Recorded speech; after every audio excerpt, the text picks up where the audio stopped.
의사소통 문제, 불완전한 메시지.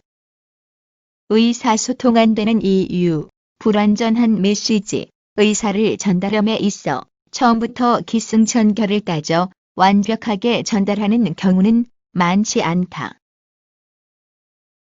처음부터 미주알 고주알 다정돈하여 말해주기에는 고되기도 하기 때문이다. 그러나 이러한 이유 말고도 상대에게 직접 전달하여 납득시키기보다 의도적으로 축소 가공된 나름대로 화두를 제시하듯 전달하는 경우도 많다. 이것은 우리나라 사람이 겸양이나 양보의 덕을 나타내려는 목적을 가질 때가 많고, 한편으로는 거절당하는 것에 대한 두려움 때문이기도 하다. 모든 의사소통을 이렇게 하는 것이 어렵고 또 꼭 좋은 것은 아니지만 유가원칙 즉 누가, 무엇을, 언제, 어디서, 왜, 어떻게를 쓰면 완전한 메시지가 될 것이다. 보충 설명이 필요한 의사 전달, 그리고 추가 질문이 요구되는 의사소통의 경우에는 원래의 뜻이 와전되기도 하며 의식적이거나 무의식적으로 무시될 수도 있다. 메시지의 일부를 생략하면 듣는 사람은 자신이 가지고 있는 가치관이나 견해에 따라서 생략한 부분을 재운다. 나 아무래도 안 되겠어. 이 말을 듣게 되는 청자는 갑자기 불안해지기 시작한다. 밑도 끝도 없이 내놓는 한마디 말, 무언가 부정적인 결론이 예견되는 것이다. 청자는 화자에게 다그치듯 물어본다. 뭔데? 무슨 문제인데? 그러나 화자는 더 이상 말을 못 듣겠다는 듯 묘한 여운만 남기고 청자 곁을 떠나버린다. 청자는 그때부터 여러 상상에 빠진다. 어제 내가 뭘 잘못했던가? 아니면 우리 사이에 근본적인 문제가 생긴 것인가? 알았어. 그렇다면 나도 할 말 있지. 그렇게 나온다면 내가 먼저 행동할 거야. 청자는 화자의 말한 의미를 더 파악할 필요 없이 혼자서 화자와의 결별을 결심한다.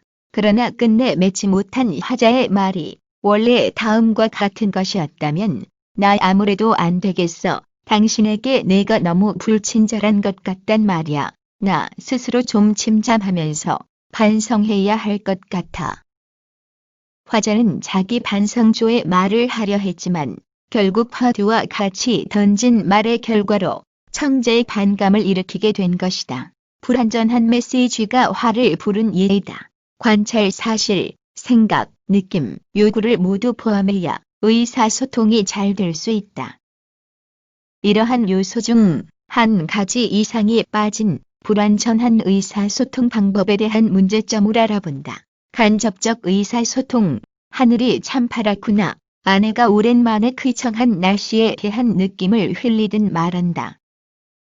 그 말을 들은 남편은 그저의 날씨 타령일까 하고 TV에만 또는 생각에만 몰두한다. 하지만 아내의 속내는 오랜만에 남편과 근린 공원이라도 산책했으면 하는 거였다. 아내의 의사 전달 방식은 너무 간접적이어서 남편이 알아듣기에 무리가 있었던 것이다. 무슨 말이야? 아니, 그냥 하늘이 참 파랗다고. 아내의 거듭되는 간접적인 표현에 남편은 시큰둥해질 일이며 아내는 진위를 몰라주는 남편이 점점 못마땅해질 것이다. 간접 표현을 상대가 알아주면 좋지만 그렇지 않을 경우 사태는 점점 더 악화될 수 있다. 모호함보다는 직접 표현으로 결과를 내는 것이 더 좋다. 여보, 날 좋으니 나가서 산책이라도 한번 합시다. 마음 읽기. 말이 없이도 통한다. 석가와 제자 가섯 간에 이뤄진 이심전심처럼 말 없이 이루어지는 게 많으면 얼마나 좋을 것인가. 복잡한 브리핑이나 프레젠테이션도 필요 없을 것이고 오해와 그것을 해명하느라 이루어지는 무수한 낭비도 없어질 것이다. 그러나 이심전심의 경우처럼 이상적인 대화는 그리 쉽지 않다. 상대의 마음을 읽어 고개를 끄덕이고는 읽지만 상대의 마음을 엉뚱한 방향으로 나름대로 해석하면 말 없는 행위들이 독이 되기도 한다. 그 사람은 내 마음을 알아요. 어떻게 그런 결론에 이르게 되었는지도 설명을 해야 된다. 마음을 읽어 말없이 알아서 하는 것은 가끔 효율성이 있을 수 있으되 상대에게 궁금증을 일으키는 마음 읽기나 잘못된 마음 읽기는 오해를 불러 일으키는, 즉 보다 나쁜 상태로 이어지게 하는 안 좋은 태도가 될 수도 있다. 전제, 사전적 의미의 전제는 다음과 같다. 어떠한 사물이나 현상을 이루기 위하여 먼저 내세우는 것. 그 식당에 가지 말자. 가족들이 오랜만에 외식을 하려 했으나 남편은 그 식당에 가기를 거부한다. 아이들이 그 식당 음식을 싫어한다는 이유이다. 즉, 식당을 가지 않기 위해 먼저 아이들이 싫어한다는 것을 내세우는 것. 하지만 남편의 거절이 타당하기 위해서는 남편이 내세운 전제, 즉 아이들이 정말로 그 식당을 싫어하는지가 먼저 확인되어야만 하는 것이다. 아내가 반발을 해온다. 애들이 정말 싫어하는 줄 알아요. 옆에 작은 아들이 거든다. 아빠, 나 거기 피자 너무 맛있어요. 좋은 전제는 확실한 의사소통에 좋은 도구이지만 전제가 불확실하거나 틀린 경우에는 나쁜 결과로 이어진다.